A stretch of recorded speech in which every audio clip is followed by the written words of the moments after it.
IPhone 15 কেনার পর থেকে ভাই প্রবলেমের উপর প্রবলেম, প্রচুর হিট হচ্ছে। আইফোনকে ইউজ করতে গেলে এর মাথা গরম হয়েছে ভাই, ম্যাক্সিমাম হিট হচ্ছে, ব্যাটারি তাড়াতাড়ি ড্রেন হয়ে যাচ্ছে। তার থেকেও বড় সমস্যা ভাই, কিবোর্ডে যখন আমি কিছু একটা টাইপ করব উল্টাপাল্টা কাজ করছে, ফোন হ্যাং করছে।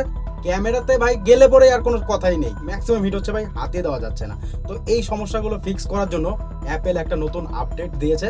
তো সেই আপডেটটা করার পর দেখা যাক ভাই এই প্রবলেমগুলো ফিক্স হয় কিনা। তাছাড়া ভাই এই ফোন আমাকে গিয়ে দিয়ে আসতে হবে। তো এখন যে আপডেটটা দিয়েছে সেটার মধ্যে দিয়ে সমস্ত কিছু ফিক্স করা হবে বলা হয়েছে। iOS 17.1 একটা স্টেবল ভার্সন দেওয়া হয়েছে।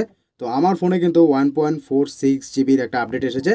বিভিন্ন ফোনে বিভিন্ন রকম হতে পারে, তো এটাই আমরা আপডেট করে দেখবো কতটুকু কি করতে পেরেছে। তো ভাই আপডেট করার আগে iOS 17.0.3 এর বিল্ড নাম্বার ছিল 21A360, আর এখন আপডেট করার পর iOS 17.1 এর বিল্ড নাম্বার হয়ে গেছে 21B80। আপডেটের আগে মডেম ফার্মওয়্যার ছিল 1.00.03, আর আপডেট করার পর এখন মডেম ফার্মওয়্যার হয়ে গেছে 1.12.02। আপডেট করার আগে সিস্টেম ডাটা ছিল 10.46 জিবি, এবার আপডেট করার পর সিস্টেম ডাটা হয়ে গেছে 11.02 জিবি। তো এখানে কিন্তু আমার 0.67 জিবি লস, বেশি কিন্তু খেয়ে নিয়েছে। আপডেট করার আগে অ্যাভেলেবেল স্টোরেজ ছিল 69.31 জিবি, এবার আপডেট করার পর কিন্তু অ্যাভেলেবেল স্টোরেজ আমি পেয়েছি 70.84 জিবি। তো এখানে কিন্তু আমি একটু জায়গা বেশি পেয়েছি, 1.46 জিবির মতো এখন কিন্তু খালি হয়ে গেছে। তো এটা কিন্তু প্লাস পয়েন্ট। তো iOS 17.1 এ স্টোরেজ কতটুকু কি হয়েছে সমস্তটা আমরা দেখলাম। এবার আমরা দেখবো যে কি কি ফিচার্স দিয়েছে। 17.1 আপডেট করার আগে ভাই রিচেবিলিটিতে সুইচ করলে নিচের দিকে সোয়াইপ করলেই দুটো ডাইনামিক আইসল্যান্ড ভেসে উঠতো, আর মাঝখানে জায়গাটা ব্লার করতো, খুবই বাজে লাগতো, জঘন্য লাগতো। অ্যাপেল এটাকে ফিক্স করেছে। এখন যখনই নিচের দিকে সোয়াইপ করি রিচেবিলিটিতে যাওয়ার জন্য, দেখো পুরো ব্ল্যাক করে দিয়েছে জায়গাটা, আর একটা ডাইনামিক আইসল্যান্ড দেখা যাচ্ছে। এখন কিন্তু জিনিসটা ভালো লাগছে দেখতে। ডাইনামিক আইসল্যান্ডের কথা যখন হচ্ছে ভাই, আরও একটা বেস্ট ফিচার দিয়েছে। আগে ফ্ল্যাশ যদি অন হয়ে থাকতো তাহলে কোনোভাবেই ডিসপ্লেতে শো হতো না যে ফ্ল্যাশ অন হয়ে আছে। লোকে বলতো ভাই তোর ফ্ল্যাশ অন হয়ে আছে বন্ধ কর, বা আমি নিজে দেখতাম তারপর বন্ধ করতো। এখন আপডেট করার পর ভাই ফ্ল্যাশ যদি অন হয়ে থাকে সেকেন্ডের মধ্যে বোঝা যাচ্ছে যে ফ্ল্যাশটা অন হয়ে আছে, আমি সেকেন্ডের মধ্যে বন্ধ করতে পারছি। তো এটা কিন্তু একটা বেস্ট ফিচার দিয়েছে 17.1 আপডেটের পর। আপডেট করার পর ফাইল ট্রান্সফারের জন্য আরও একটা বিশেষ সুবিধা দিয়েছে।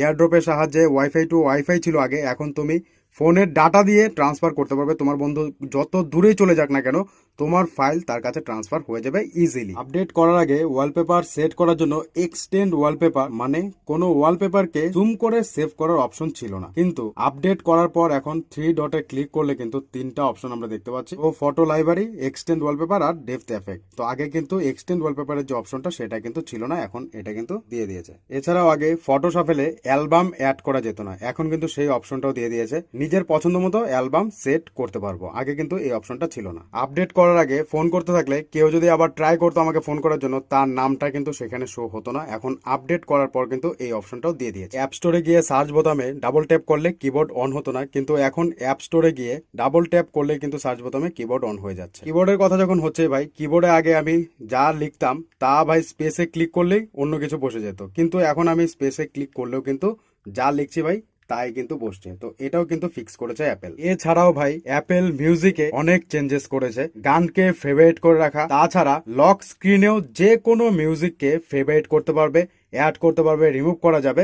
তো এই যে ফিচার্সগুলো, এই ফিচার্সগুলো কিন্তু আগে ছিল না, আপডেট করার পর কিন্তু মিউজিকে অ্যাড করা হয়েছে। তো এই ছিল কয়েকটা ইউজফুল ফিচার যা আমি দেখতে পেরেছি আপডেট করার পর। তো ব্যাটারি লাইফ কেমন হবে, ব্যাটারি নিয়ে এত তাড়াতাড়ি কিছু বলা যাবে না, কারণ কিছুদিন ইউজ করার পরেই সেটা বোঝা যাবে যে ভাই ব্যাটারি ব্যাকআপ কতটুকু কমেছে বা ঠিক আছে। এবার পারফরমেন্স আর হিটিং নিয়ে যদি কথা বলি, iOS 17.0.3 এর আগে কিন্তু আইফোন 15 এর হিটিং এর অনেক কমপ্লেন দেখা গিয়েছিল, আমিও সেটা ফিল করতে পেরেছি। তো iOS 17.0.3 এর আপডেটের পরে অনেকটা হিটিং ইস্যু কম হয়েছে, বাট এই যে 17.1 এর আপডেট কিছুদিন ইউজ করার পরেই বোঝা যাবে যে আবার সেই আগের মতো হিটিং ইস্যু ফেস করতে হচ্ছে কিনা। তো সেটা আমরা পরেই বুঝতে পারবো।